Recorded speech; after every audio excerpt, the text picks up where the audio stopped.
नमस्कार, आपका स्वागत है इस वीडियो में। आज के वीडियो का विषय ये है कि आपकी कुंडली के दूसरे घर में अगर बुध बैठे हों तो ये आपको कैसा फल देंगे।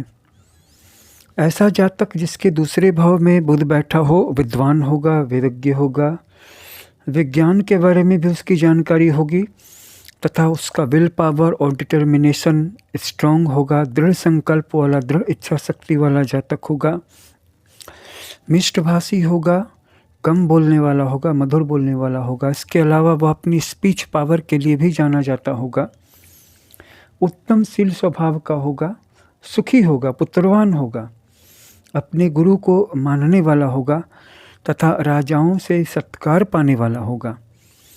ऐसे जातक को बहुत प्रकार से धन मिलेगा। धन अगर नष्ट भी हो गया तो पुनः धन की प्राप्ति भी हो जाएगी। उसका धन स्वार्जित होता है, मतलब वो जो भी पैसा प्राप्त करता है वो उसका अपना कमाया हुआ होता है। विद्या के द्वारा धन उपार्जन करने में वह कुशल होता है, उन्नतिशील होता है और उच्च पदाधिकारी होता है। अब ऐसे बुध पर अगर चंद्रमा की दृष्टि पड़े, चंद्रमा अगर यहाँ पे बैठेंगे अष्टम भाव में तो उनकी दृष्टि पड़ेगी दूसरे भाव में।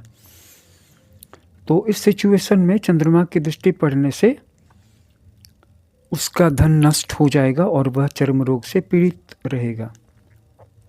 यदि बुध किसी पाप ग्रह की राशि में दूसरे भाव में पड़ गए हैं अथवा शत्रु राशिगत हो गए हैं या पाप ग्रह से युक्त हैं अथवा फिर नीच के हैं, यानी कि वहाँ पर मीन राशि में हैं, तो फिर ऐसा जातक विद्या रहित हो जाएगा, दुष्ट स्वभाव का हो जाएगा तथा वायु प्रकोप से रोगी होगा। यदि बुध शुभ ग्रह से दृष्ट या युक्त हो तो जातक विद्वान और धनी होगा। जिसका मतलब है कि किसी भाव में बैठने वाले ग्रह सिर्फ अपना फल ही नहीं देते हैं बल्कि उन पे पड़ने वाले एस्पेक्ट के हिसाब से भी फल देते हैं कि अगर इस पे पड़ने वाली दृष्टि किसी शुभ ग्रह की है तो यहाँ पे बुध अच्छा फल देने लगेंगे, लेकिन अगर दृष्टि पाप ग्रह अशुभ ग्रह की पड़ रही है तो उसका फल भी बुध आपको देने लगेंगे। इसीलिए यदि यहाँ पे बैठा हुआ बुध ग्रह किसी शुभ ग्रह से दृष्ट हो अथवा युत हो तो ऐसा जातक फिर विद्वान भी होता है और धनवान भी होता है। उदाहरण के लिए यहाँ पे अगर बुध बृहस्पति के साथ युति बना रहे हैं या फिर बृहस्पति इस भाव में बैठ करके या फिर इस भाव में बैठ करके इनको देख रहे हैं बुध को, तो ऐसा जातक गणितज्ञ होता है, मैथमेटिशियन होता है।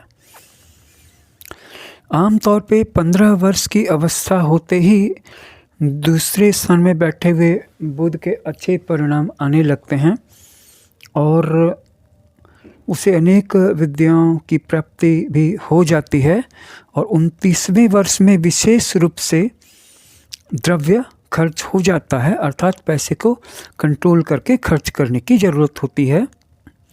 तो ये था बुध का दूसरे भाव में होने का फल। दूसरे भाव की सीरीज अभी जारी रहेगी, एक एक करके हम सभी ग्रहों का फल देखेंगे और समझेंगे। इस बीच में अगर आपको अपनी पूरी कुंडली का विश्लेषण करवाना हो तो इस नंबर पे अपनी डिटेल्स सेंड करें। धन्यवाद।